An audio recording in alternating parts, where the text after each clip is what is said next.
I mean, was there ever any hope of kind of incorporating the military background into more of a wrestling-based persona for yourself after you returned? Uh, you know what? I tried that in OVW, and at that time, real quick, a real story.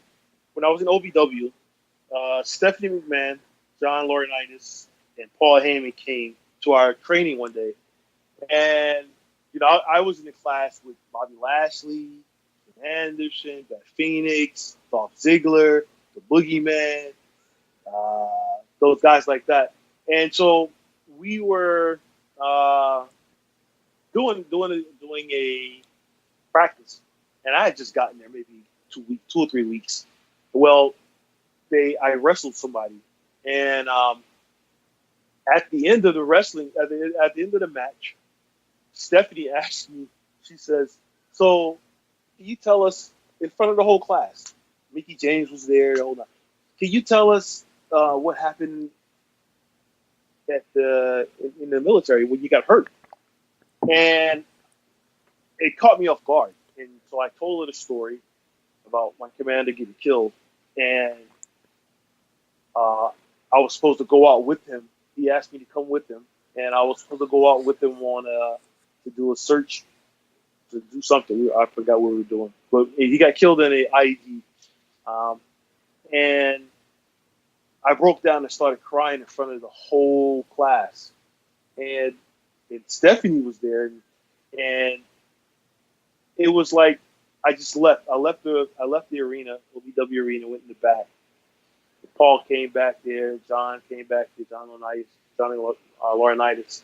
And from that moment, because I thought I was going to go back to Chili Willy, being Chili Willy, they wanted me to do a military gimmick. And I didn't know that they had slated me to do the military gimmick, to wrestle, I think, Muhammad Hassan, I think the guy's name was back then, SmackDown or whatever. And I didn't know that. I just thought maybe I was just going to go back doing Chili Willy, and periodically they were going to talk about my career in wrestling. And so from then on, they were like, when we had practice, they told Jim Cornette, hey, we want to see emotion out of Chili Willy every time he tells his story about the military. And so the first time that it happened, they caught me off guard. I cried, and it was there.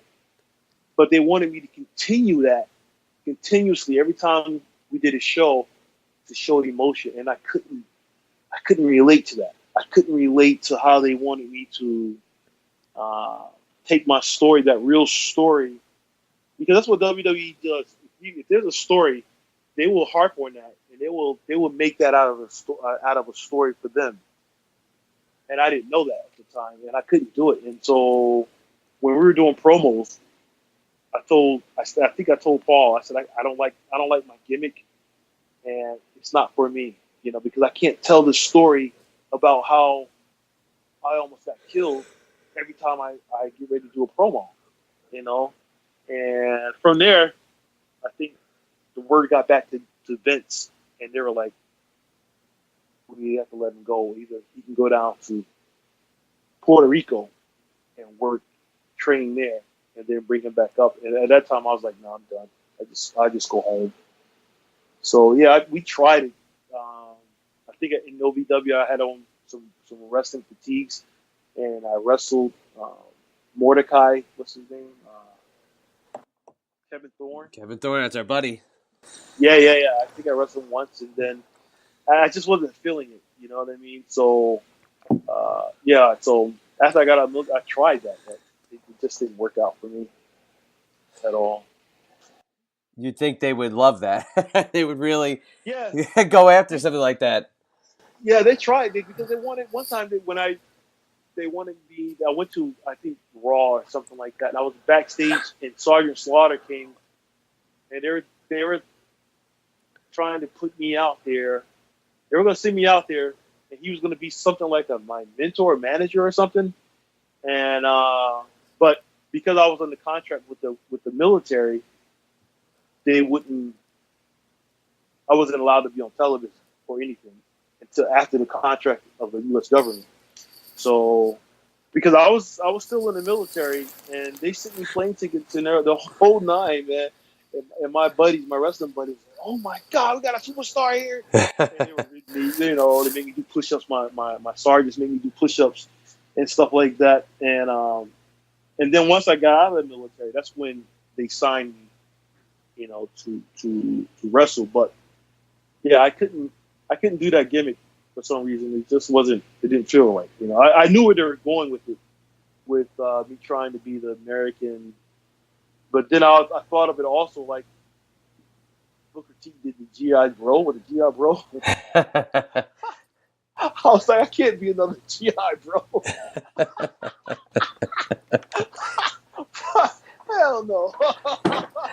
That's not me, man. I ain't going out there looking like that. So, it didn't work, Only thing I can say, this is, and I know you guys are internationally known, the whole nine, but I don't know how, I'm going to throw this out here, but I swear to God, when I was doing my promo,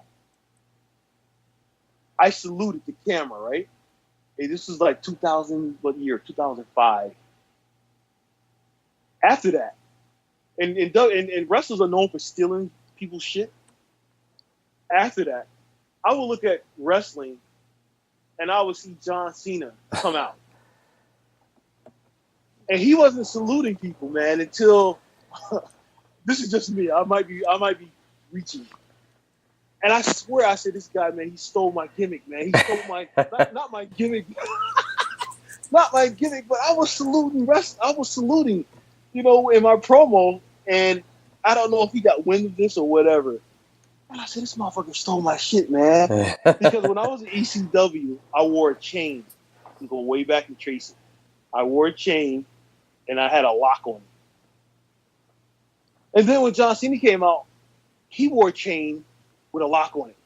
And I said, what the fuck, man? How is this happening? This cannot be. Maybe I'm just like delusional or something like that, but I wore a chain in ECW, and I had a lock on it. And my reason for me wearing a chain with a lock on, a padlock, was, because I was like from the hood, and this is for my brothers being on lockdown. And then so when John Cena comes out on SmackDown or whatever, whenever he came, I saw that he was doing a rap thing. He came out with a chain with a lock on it. I said, get the fuck out of here, man. That's just not real. But then what really killed me was when I did the salute, and I was like, well, maybe I'm just stretching. Maybe someone else did the same thing. But I just thought that was funny when I did that. Well, just as sure as you were in a war zone in Iraq, you know for damn sure that there is no such thing as a coincidence in professional wrestling. Exactly. For sure. But yeah, it was, like I said, the military, it taught me a lot, and it taught me some things that I thought the military was doing correctly, but they weren't doing. Little things, like I thought you get your hair cut for free. You go to basic training, you get your hair shaved, you have to pay for that. I said, what? It comes out of my account. Certain things, so it was just little things like that kind of got me with the military. But yeah, it was surreal, man. It was, my hats go off to all the military people, servicemen, servicewomen who served before me, who served while I was serving, and those that are serving after me. It's a job, man. It's not you have some downtime, but when it's time to go to war, it's no joke. It's real. You don't take a bump and get back up. If you get hit, you go down, 9 times out of 10 you're down. So it's a real thing.